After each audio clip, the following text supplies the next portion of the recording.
Bismillahirrahmanirrahim. Assalamualaikum warahmatullahi wabarakatuh. Perkenalkan, nama saya Andi Nur Fajriani. Nah, pada kesempatan kali ini saya akan menjelaskan terkait materi koset dan teorema Lagrange. Nah, khususnya itu adalah saya membahas teorema 5.3, definisi 5.7, dan tentunya akan ada contoh soal yang terkait dengan teorema dan definisi yang telah saya bahas tadi.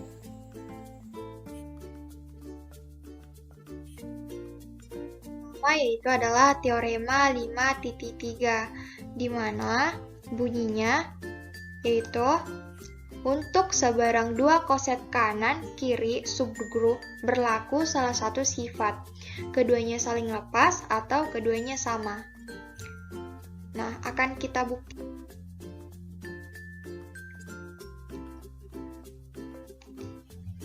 Nah, misalkan H subgrup dari grup G dan juga misalkan H kali A dan H kali B ini merupakan koset kanan dari H yang masing-masing dibangkitkan oleh A dan B. Nah, akan ditunjukkan bahwa salah satu berikut ini yang berlaku. H iris HB sama dengan himpunan kosong atau H sama dengan HB. Untuk itu, jika kita misalkan HA iris HB tidak sama dengan himpunan kosong, maka harus juga ditunjukkan bahwa HA ini sama dengan HB. Nah, demikian juga sebaliknya. Jika HA tidak sama dengan HB, maka haruslah HA iris HB ini sama dengan himpunan kosong. Nah, berikut ini salah satunya akan ditunjukkan, yaitu misalkan HA iris HB tidak sama dengan himpunan kosong. Nah, kita ambil X elemen HA iris HB, ini berarti X adalah elemen dari HA dan X adalah elemen dari HB. Nah, sehingga X dapat dinyatakan sebagai berikut. X sama dengan H1 kali A itu sama dengan H2 kali B. Untuk suatu H1 ini adalah elemen dari H atau anggota dari H, dan H2 ini juga anggota dari H. Karena H1 kali A sama dengan H2 kali B, jika dan hanya jika B sama dengan H2 inverse dalam kurung H1 kali A. Nah, B-nya di sini sama dengan H2 inverse kali H1 kali A. Kemudian HB sama dengan H dalam kurung H2 inverse kali H1 dikali A. HB sama dengan, ini dimasukkan dalam sini, H2 inverse kali H1 kali A. HB sama dengan HA. Nah, kenapa di sini hasilnya HB sama dengan HA? Karena H2 inverse H1 ini adalah anggota dari H. Jika dan hanya jika H2 inverse H1 ini sama dengan H. Ini berarti dalam kasus HA iris HB ini tidak sama dengan himpunan kosong, maka HA dan HB itu sama. Nah, untuk memperkuat dari pembuktian ini, saya juga menggunakan pembuktian lain.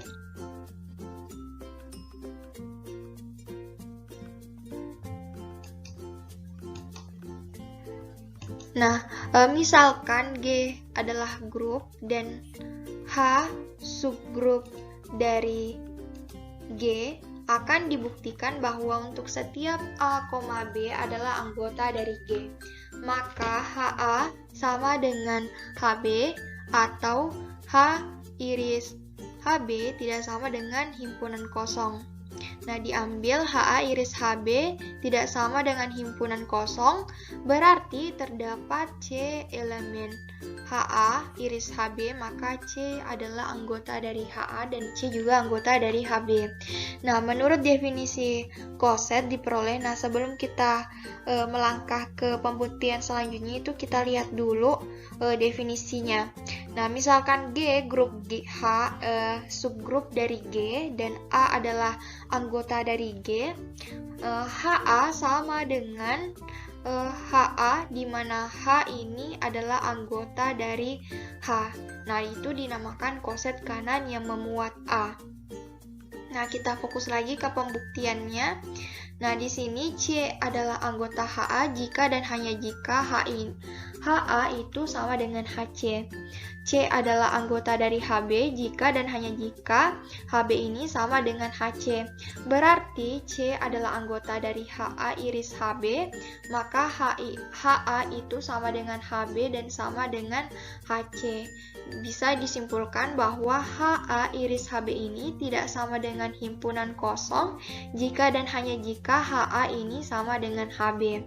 Nah, kontraposisi dari implikasi ini benar, yaitu HA tidak sama dengan HB, maka HA itu adalah HA iris HB ini tidak sama dengan himpunan kosong.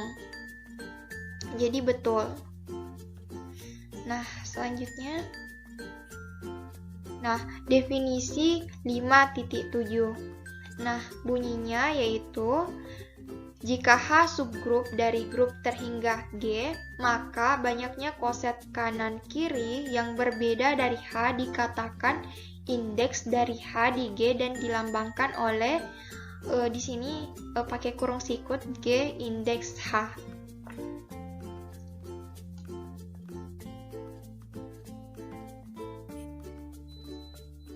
Nah, kita langsung saja ke contoh soal.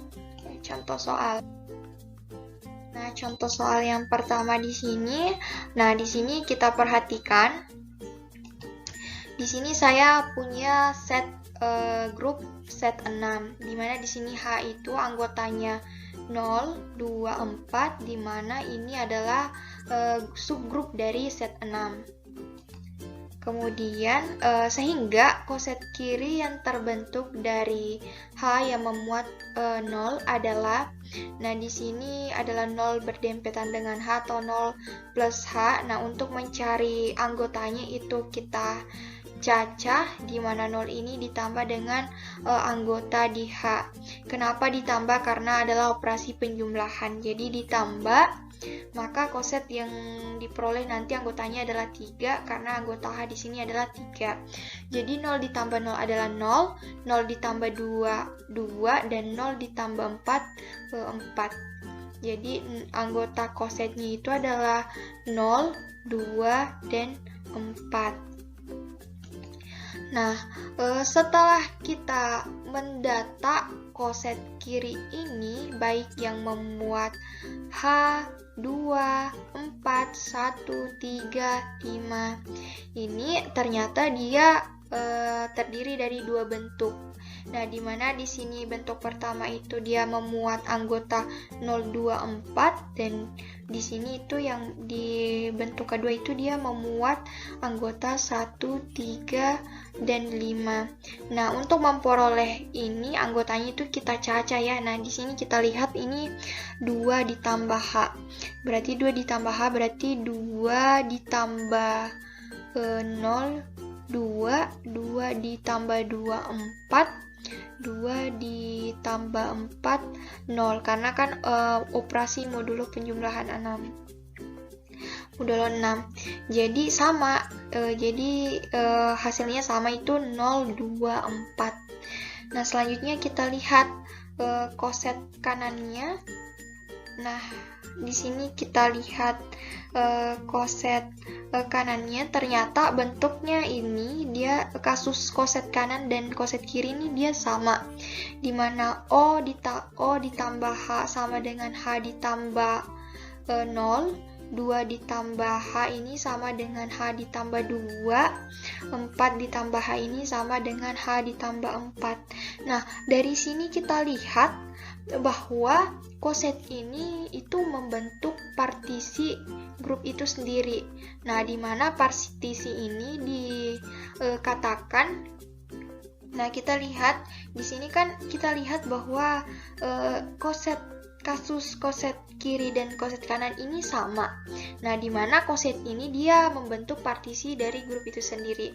Nah, di mana di sini partisi itu adalah ketika digabung, maka dia membentuk subgrup itu sendiri. Nah, ketika diiriskan maka dia tidak memuat anggota. Kan di sini kita lihat bahwa di sini 024135 ketika dia diiriskan itu maka dia tidak ada anggotanya. Namun ketika dia digabungkan maka dia membentuk partisi grup itu sendiri, yaitu grup set 6 ini, di mana anggotanya itu adalah 0, 1, 2, 3, 4, 5, 6. Nah, jadi itu ya contoh terkait dengan koset kiri sama dengan koset kanan. Nah, selanjutnya itu kita beralih ke contoh selanjutnya. Nah, di sini kita perhatikan soalnya bahwa perhatikan grup G sama dengan set 8, di mana set 8 ini adalah bilangan bulat modulo 8. Himpunan H beranggotakan 0, 2, 4, 6, dan himpunan M ini beranggotakan 0 dan 4. Masing-masing adalah subgrup dari G, lebih lanjut M adalah subgrup dari H. Nah, tentukan di sini pertanyaannya itu indeks H dalam G dan koset kiri dari H dalam G, indeks M dalam G dan koset kiri dari M dalam G, kemudian C koset kiri dari M dalam H. Nah, ini adalah salah satu contoh dari definisi 5.7.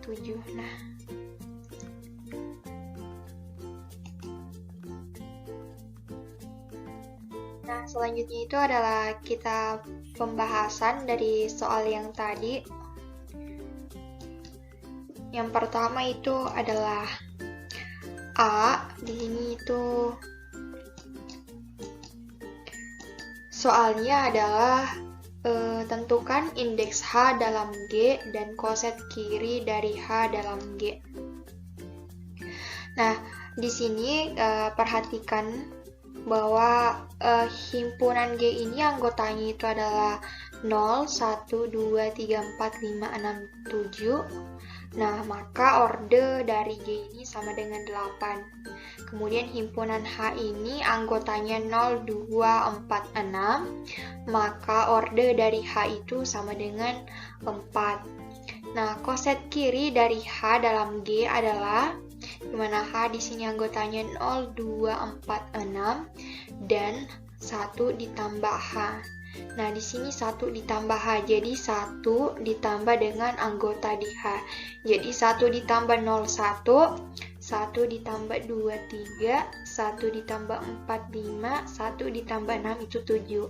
Sehingga indeks H dalam G itu sama dengan orde G dibagi atau per dengan orde H, sama dengan 8 dibagi 4 sama dengan 2. Ya, selanjutnya itu pembahasan B.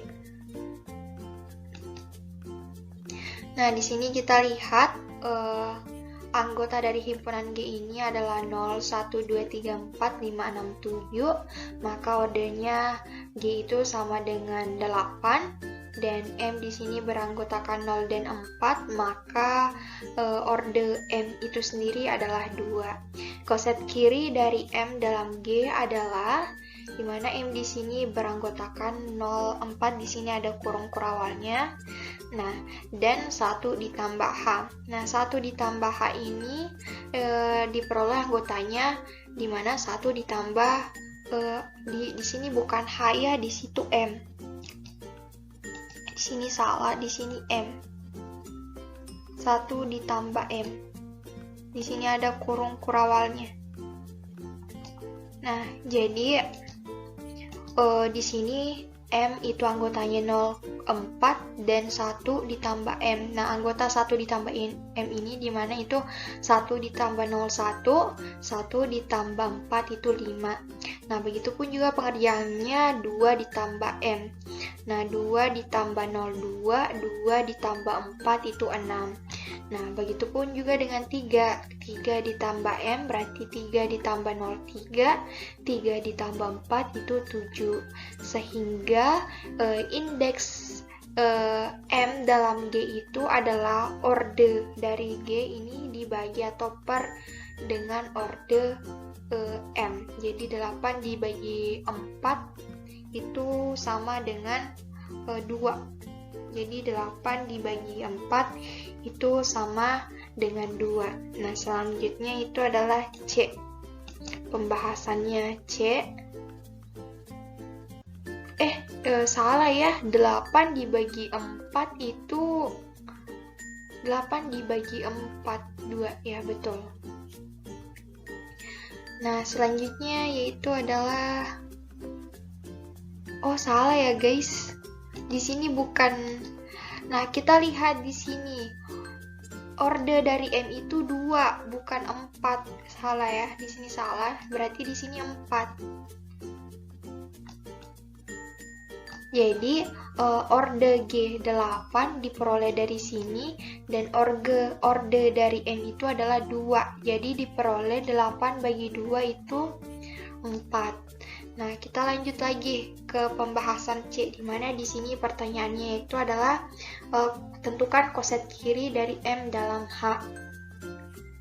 Dari M dalam H, jadi kita perhatikan dulu di sini itu koset kiri dari M dalam H adalah M, ini anggotanya 0 dan 4, dan 2 ditambah M berarti 2 ditambah 0, 2 ditambah 4, 6. Maka indeks M dalam H itu adalah 4/2. Kenapa 4/2? Karena orde dari H ini itu 4 ini ya, orde dari H ini 4 dan orde dari M ini adalah 2, sehingga 4 dibagi 2 sama dengan 2. Kenapa di sini ditanyakan indeks M dalam H? Karena tadi di situ ada dalam soal bahwa dia berkata lebih lanjut M adalah subgrup dari H. Jadi M ini adalah subgrup dari H. Sehingga M ini indeks M itu dalam H. Jadi diperoleh kesimpulan dari A, B, dan C ini diperoleh bahwa indeks M dalam G itu sama dengan indeks H dalam G dikali dengan indeks M dalam H. Nah, kita lihat bahwa di sini indeks M dalam G itu adalah 4, ini 4. Kemudian indeks H dalam G itu adalah 2 dan indeks H M dalam H itu adalah 2. Jadi 2 dikali 2 dia menghasilkan 4. Jadi sudah betul ya pembahasannya.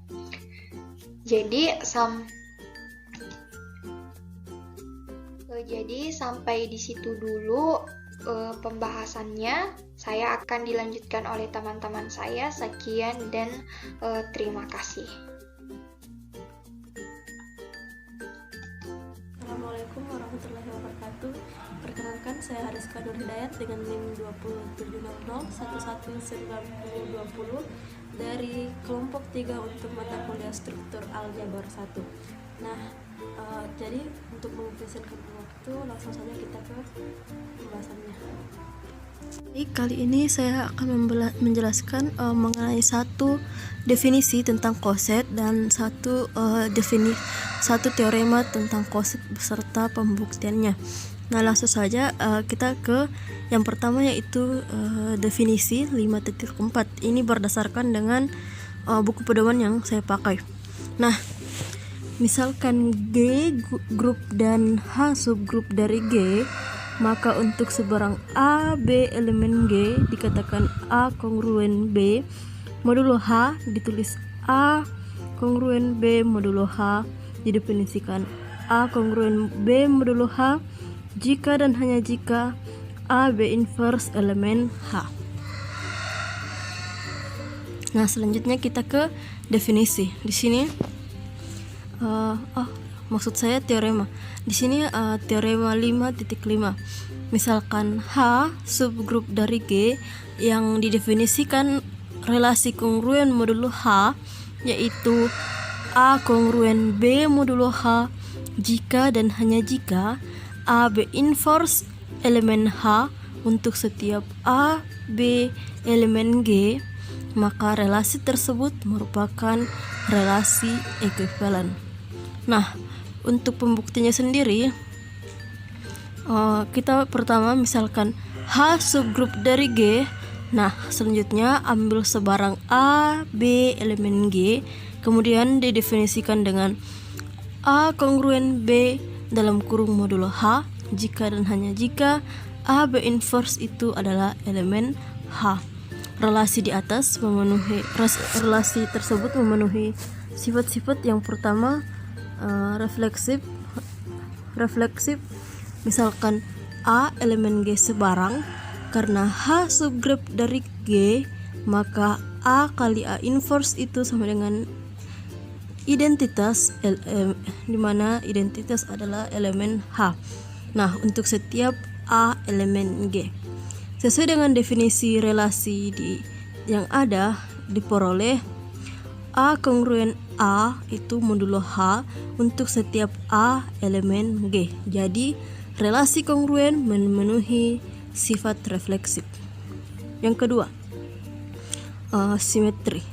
Nah, misalkan A, B elemen G sebarang dengan A kongruen B modulo H. Ini berarti bahwa jika A kongruen B modulo H, maka A B inverse itu elemen H. Maka A B inverse kemudian hasilnya diinverskan itu elemen H karena H subgrup. Kemudian maka B kali A inverse itu hasilnya adalah elemen H. Maka B itu kongruen dengan A modulo H. Jadi relasi kongruen memenuhi sifat simetri. Nah, sifat selanjutnya adalah sifat transitif.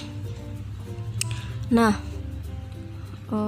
misalkan A, B, C elemen G sebarang dengan A kongruen B modulo H dan B kongruen C modulo H, akan ditunjukkan A kongruen C modulo H.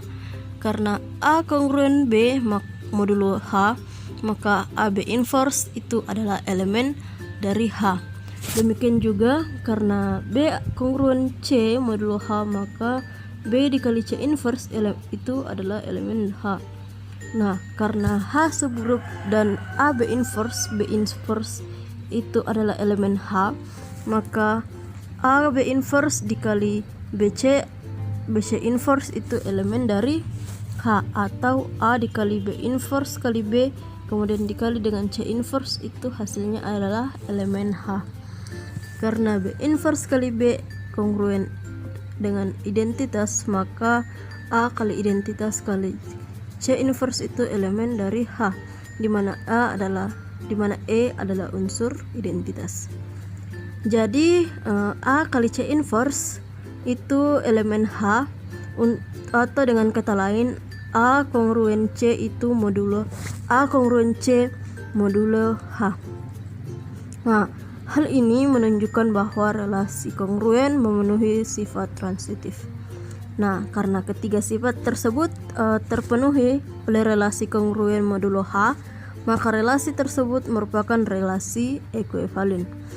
Nah, telah ditunjukkan bahwa jika H subgrup dari G dan relasi kongruen modulo H yang didefinisikan A kongruen B modulo H jika dan hanya jika A B inverse elemen H untuk setiap A, B elemen G merupakan relasi ekuivalen, maka relasi kongruen tersebut akan membagi di G dalam kelas-kelas yang saling lepas, atau dengan kata lain, relasi kongruen akan membagi G menjadi beberapa partisi yang berbeda. Nah, untuk memahami lebih mendalam pengertian partisipasi yang diakibatkan oleh relasi kongruen modulo H, berikut ditunjukkan bahwa kelas ekuivalen yang ditentukan oleh A elemen G ditulis kelas ekuivalen dari A sama dengan koset kanan HA. Sesuai dengan di definisi, kelas ekuivalen A itu sama dengan X elemen G, di mana X kongruen A modulo H. akan ditunjukkan bahwa kelas ekuivalen A itu sama dengan HA. Untuk itu, ambil X elemen dari kelas ekuivalen A sembarang. X elemen kelas ekuivalen A, maka X elemen A modulo H, maka X kali A inverse itu elemen H, maka X kali A inverse kali A itu adalah elemen dari HA, maka X elemen HA. Ini berarti bahwa kelas ekuivalen A subset dari HA. Ini adalah persamaan yang pertama. Kemudian selanjutnya ambil sebarang Y elemen HA. Nah, maka Y elemen HA itu selanjutnya Y dikali A inverse elemen HA kali A inverse. Maka Y kali A inverse itu adalah elemen dari H kali identitas. Maka Y kali A inverse itu adalah elemen dari H, di mana Y, sehingga Y itu kongruen dengan A modulo H, sehingga Y bisa dikatakan elemen dari kelas ekuivalen A. Ini berarti HA kongruen HA subset sama dengan kelas A ekuivalen. Nah, ini menjadi persamaan yang kedua, sehingga dari persamaan pertama dan persamaan kedua disimpulkan bahwa kelas ekuivalen A itu sama dengan HA.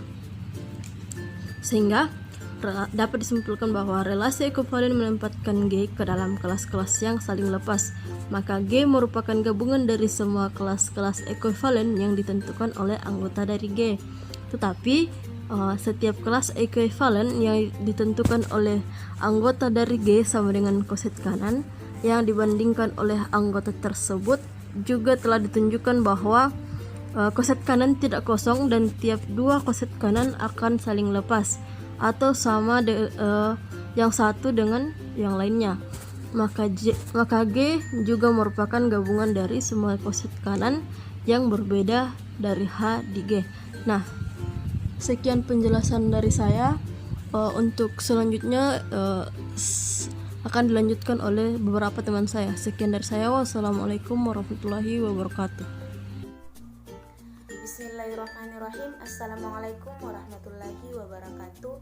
Perkenalkan, nama saya Haryanti Rukmana dengan NIM 203119019. Nah, di sini saya akan menjelaskan tentang teorema 5.6, di mana bunyi teorema 5.6 adalah jika H subgrup dari G, maka terdapat korespondensi satu-satu antara himpunan semua koset kiri yang berada di H dengan semua himpunan koset kanan yang berada di H. Nah, selanjutnya kita masuk pada pembuktian.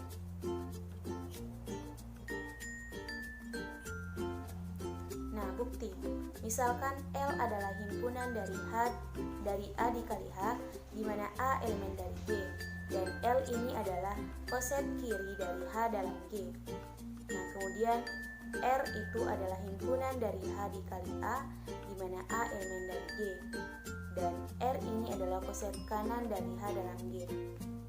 Nah, untuk membuktikan adanya korespondensi satu-satu antara elemen L dan R, cukup dibuktikan adanya fungsi bijektif dari L ke R. Nah, untuk itu dibuat pengaitan fungsi dari L ke R dengan definisi FAH sama dengan HA pangkat minus 1 untuk setiap A elemen R. Nah, di sini kita akan menunjukkan apakah definisi ini adalah suatu fungsi. Nah, kita analisis dulu dari koset kiri. Koset kiri kita ambil sebarang AH dan CH elemen dari L dengan kondisi AH sama dengan CH. Nah, karena AH sama dengan CH, di sini ada teorema koset kiri. Jika AH sama dengan CH, maka akan diperoleh A pangkat minus 1 C elemen dari H. Nah, di sini diperoleh A pangkat minus 1 C elemen dari H untuk AH sama dengan CH. Nah, kemudian analisis dari konsep kanan. Dari konsep kanan, untuk kondisi HA sama dengan HC akan diperoleh berdasarkan teorema konsep kanan, diperoleh AC pangkat min 1 elemen dari H. Nah, ini kita peroleh AC pangkat min 1 elemen dari H. Kita manipulasi. Bagaimana caranya? Itu HA dan HC kita pangkatkan min 1. HA pangkat min 1 sama dengan HC pangkat min 1, maka akan diperoleh A pangkat min 1, C pangkat min 1 pangkat min 1. Seperti itu. Nah, C pangkat min 1 pangkat min 1 itu sama dengan C. Sehingga untuk HA pangkat min 1 sama dengan HC pangkat min 1 akan diperoleh A pangkat min 1 C elemen dari H. Nah, karena diperoleh bentuk yang sama dengan konsep kiri, maka yang kita gunakan itu adalah HA pangkat min 1 sama dengan HC pangkat min 1. Nah, berdasarkan definisi, maka akan diperoleh fungsinya yang sama juga, yakni FAH sama dengan FCH untuk HA pangkat min 1 dan HC pangkat min 1. Jadi definisi ini adalah suatu fungsi seperti itu.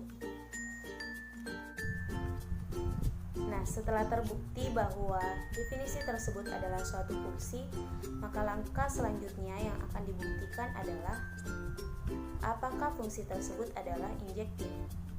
Nah, untuk membuktikannya, kita ambil sebarang AH dan CH elemen dari L dengan fungsi AH sama dengan fungsi CH, maka terdapat HA pangkat min 1 sama dengan HC pangkat min 1. Ini berdasarkan teorema konsep kanan, maka diperoleh A pangkat min 1C elemen dari H. Ini telah saya jelaskan pada slide sebelumnya. Nah, karena terdapat A pangkat min 1C elemen dari H, maka berdasarkan teorema pada konsep kiri terdapat AH sama dengan CH. Jadi terbukti bahwa fungsi tersebut adalah fungsi injektif. Nah, selanjutnya, setelah fungsi tersebut terbukti bahwa fungsi itu adalah injektif, maka langkah terakhir adalah kita akan menunjukkan apakah fungsi tersebut adalah fungsi surjektif. Nah, untuk membuktikannya, kita ambil sebarang HA elemen dari R. Kemudian ingat bahwa jika A elemen G, maka A pangkat min 1 pangkat min 1 elemen dari G. Kenapa? Karena A pangkat min 1 pangkat min 1 itu sama dengan A, kembali pada nilai A. Yakni jika A diinverskan, kemudian inverse tersebut kemudian diinverskan, maka hasilnya itu adalah bilangan itu sendiri. Nah, sehingga untuk HA elemen R, maka diperoleh HA sama dengan H dikali A pangkat min 1 pangkat min 1 elemen dari R. Kemudian berdasarkan definisi terdapat A pangkat min 1H elemen dari L. Sedemikian sehingga fungsi dari A pangkat min 1H itu sama dengan H dikali A pangkat min 1 pangkat min 1 yang dianalisis sebelumnya. Ini dimana nilai dari H dikali A pangkat min 1 pangkat min 1 itu sama dengan HA. Jadi diperoleh fungsi dari A pangkat min 1H itu sama dengan HA. Sehingga fungsi ini terbukti bahwa dia adalah surjektif. Dia adalah fungsi surjektif.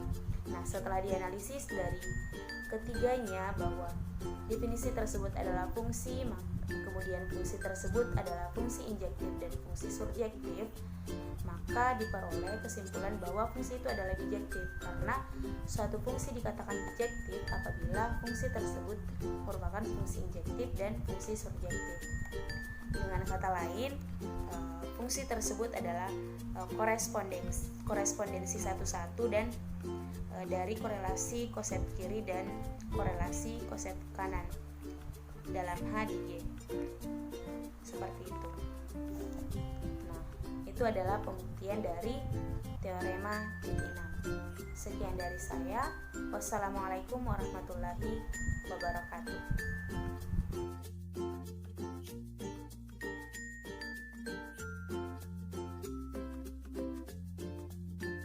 Assalamualaikum warahmatullahi wabarakatuh.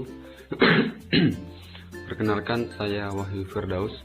Saya dari Universitas Islam Negeri UIN Alauddin Makassar, Fakultas Tarbiyah dan Keguruan, jurusan Pendidikan Matematika. Nah, jadi pada video kali ini yang akan saya jelaskan itu adalah akibat teorema Lagrange. Inilah yang akan saya jelaskan, di mana bunyi dari teoremanya yaitu jika G suatu grup terhingga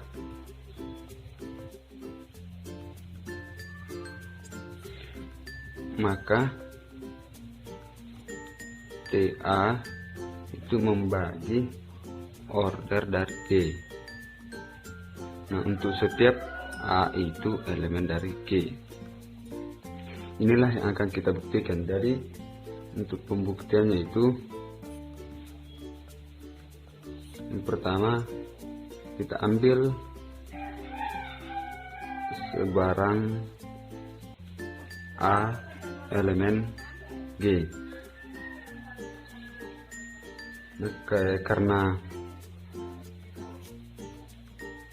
Karena G terhingga, maka TA sama dengan M, dan M itu tidak sama dengan terhingga. Nah, didefinisikan himpunan H.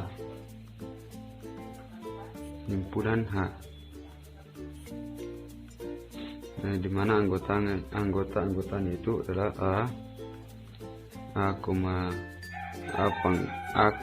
pangkat 2, A pangkat 3, dan seterusnya sampai A pangkat M sama dengan E. Nah, maka didapatkan itu order dari H itu sama dengan M. Nah, selanjutnya ambil sebarang A pangkat I, A pangkat J elemen dari H untuk J itu besar sama dengan 1, kecil sama dengan I, dan I itu kan besar sama dengan J dan kecil sama dengan M. Maka A pangkat I kali A pangkat C pangkat min 1 sama dengan A pangkat I kali A pangkat min C sama dengan A pangkat I kurang J. Nah, maka A pangkat I dikali A pangkat J pangkat I sama dengan A pangkat I kurang J ini merupakan elemen dari H, di mana I dikurang J itu besar sama dengan 0 dan kecil sama dengan M. Maka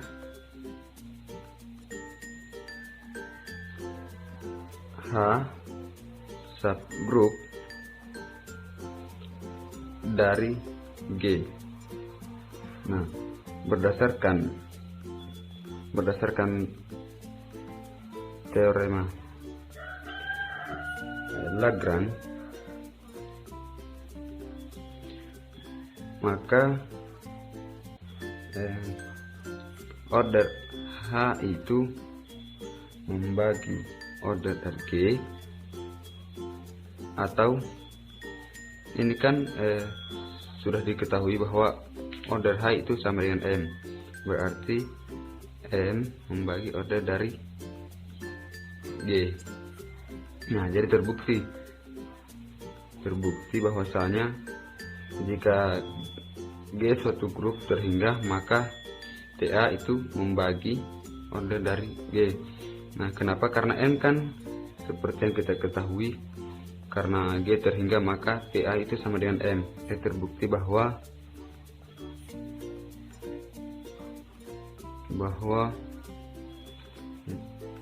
TA itu membagi order dari G.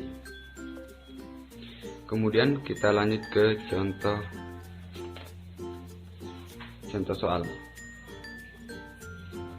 Untuk contoh soalnya ini saya akan membahas tentang contoh soal dari teorema Lagrange, di mana soalnya adalah tentukan order dari setiap elemen dalam Z5.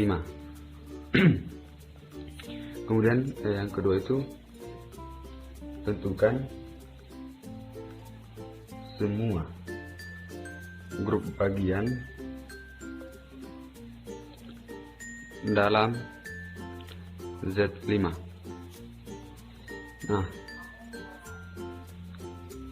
yang pertama itu kita cari dulu anggota dari Z5 ini. Anggotanya itu 0, 1, 2, 3, 4. Nah, ini kan perkalian modulo 5. Perkalian modulo 5. Nah, yang pertama itu kita mencari elemen dari 0. Elemen dari 0. Nah, sama dengan K dikali 0, di mana K itu elemen dari Z. Jadi K 0 kali 0 hasilnya itu 0, hasilnya 0 ya 0.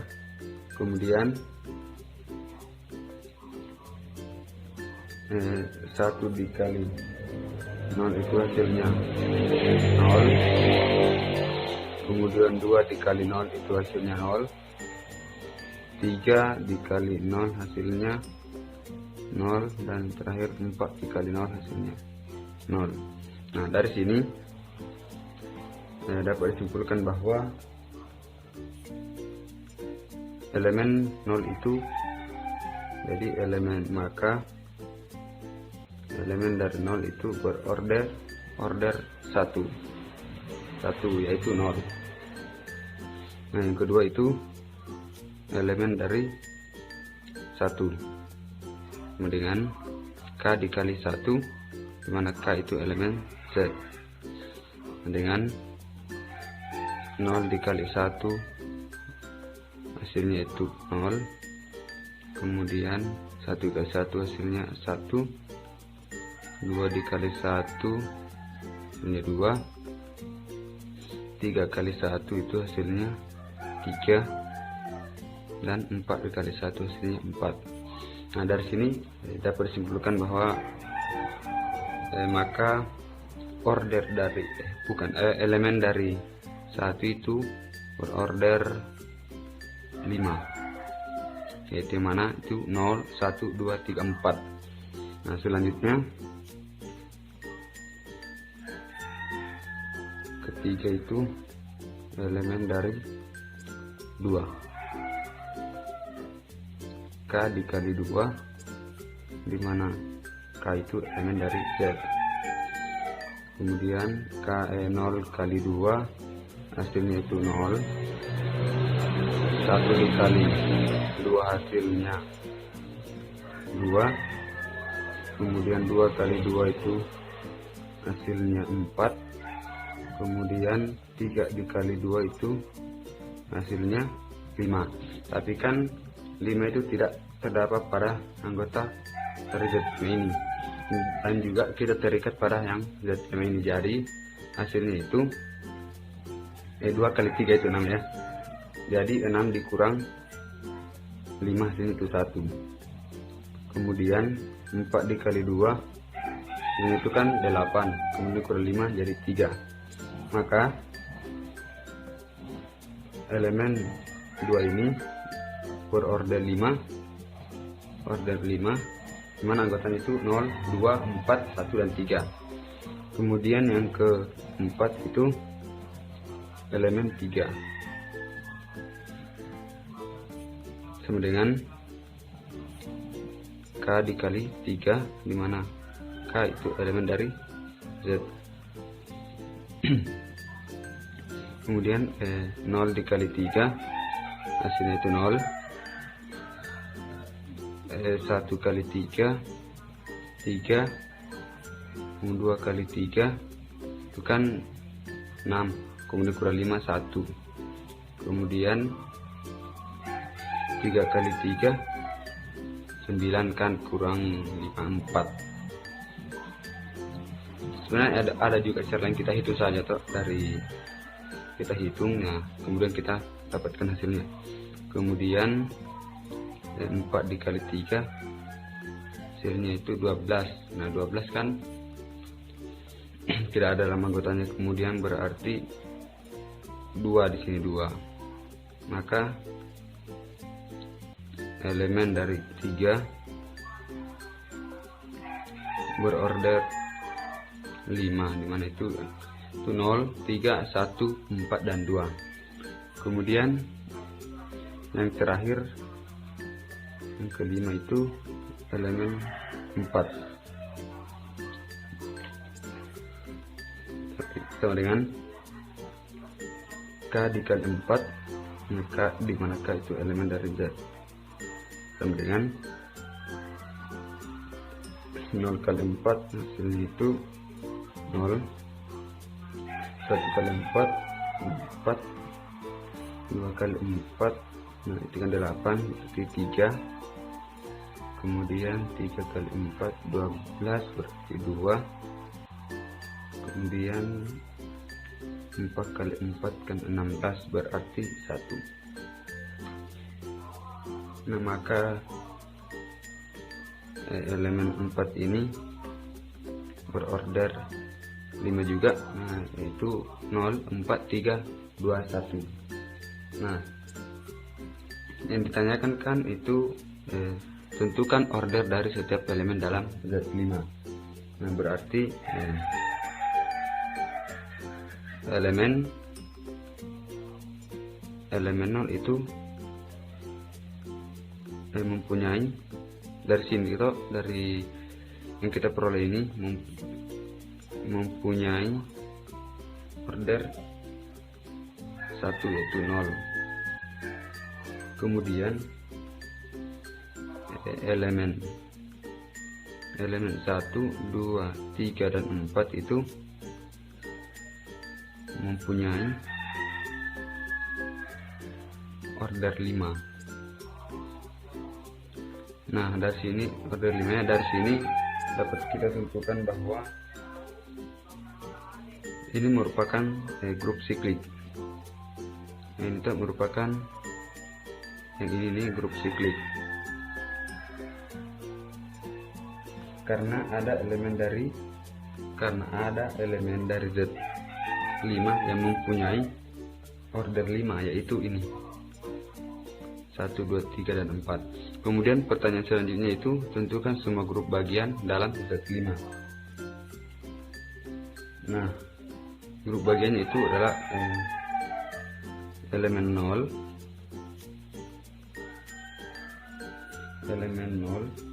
dan Z5 yang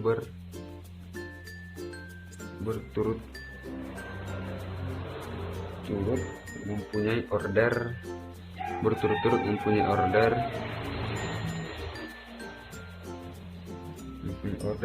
1 dan 5. Jadi mungkin cukup sekian dari saya. Lebih dan kurangnya mohon dimaafkan. Assalamualaikum warahmatullahi wabarakatuh. Bismillahirrahmanirrahim. Assalamualaikum warahmatullahi wabarakatuh. Perkenalkan, nama saya Fauzia Lestari, NIM 20700119017. Di sini saya akan menjelaskan tentang contoh soal dari materi Coset dan teorema Lagrange. Nah, di sini kita lihat contoh soal dari Coset, yaitu andaikan suatu grup adalah G terhadap operasi penjumlahan dengan Z4 bilangan bulat modulo 4 dengan segrup dari G adalah H, di mana anggota himpunan dari H adalah 0,2, maka tentukanlah koset kiri dan kanan dari H dalam G. Maka penyelesaiannya, G terhadap operasi penjumlahan sama dengan Z4, di mana Z4 adalah bilangan bulat modul 4 dengan beranggotakan 0, 1, 2, 3. Generatornya adalah 0, 1, 2, dan 3. Berdasarkan definisi dan teorema koset kiri, maka 0 tambah H sama dengan 0 tambah anggota dari himpunan H yaitu 0,2. Maka hasilnya adalah 0,2. Begitupun seterusnya. Nah, di sini kita lihat 2 tambah H sama dengan 2 tambah anggota dari himpunan H yaitu 0,2. Namun 2 tambah 2 sama dengan 4 tidak terdapat dalam anggota bilangan bulat modul 4. Maka 4 dikurangkan dengan 4, maka hasilnya adalah 0. Selanjutnya yaitu 3 tambah H. Nah, di sini 3 tambah anggota dari himpunan H yaitu 0,2. Nah, 3 tambah 0 sama dengan 3, 3 tambah 2 sama dengan 5. Namun karena 5 tidak terdapat dalam anggota bilangan bulat modulo 4, maka 5 kita kurangkan dengan 4, maka hasilnya adalah 1. Adapun koset kanan itu sama dengan koset kiri, hanya saja letaknya. Maka jika kita operasikan seperti biasa, kita dapat melihat ternyata hasil dari koset kiri dan kanan itu sama, sehingga kita dapat menyimpulkan bahwa koset kiri sama dengan koset kanan. Bismillahirrahmanirrahim. Assalamualaikum warahmatullahi wabarakatuh. Perkenalkan, nama saya Dewi Aprilia Wardanisyam dengan NIM 20700119018 dari kelas A Pendidikan Matematika tahun 2019, Fakultas Tarbiyah dan Keguruan, Universitas Islam Negeri Alauddin Makassar. Nah, di video kali ini saya akan membahas contoh soal dan pembahasan dari teorema Lagrange. Nah, di sini ada contoh soal 6.2. Soalnya yaitu tentukan sifat-sifat dari Z12 bintang. Penyelesaiannya, himpunan Z12 bintang sama dengan himpunan 1, 5, 7, 11 merupakan grup dengan order 4. Dengan menggunakan teorema Lagrange, maka elemen-elemen dalam Z12 bintang mempunyai order 1, 2, atau 4. Elemen 1 mempunyai order 1, elemen 5 mempunyai order 2, elemen 7 mempunyai order mempunyai order 1, dan elemen 11 mempunyai order 2. Karena tidak ada elemen dalam Z12 bintang yang mempunyai atau memiliki order 4, maka Z12 bintang bukanlah grup siklik. Grup bagian dalam Z12 bintang yang mempunyai order 1, 2, atau 4 yaitu sesuai dengan teorema Lagrange. Dalam hal ini, grup bagian tersebut adalah himpunan 1, himpunan 1 dan 5, himpunan 1 dan 7, himpunan 1 dan 11, dan Z12 bintang. Baiklah, sekian dan terima kasih teman-teman. Wassalamualaikum warahmatullahi wabarakatuh.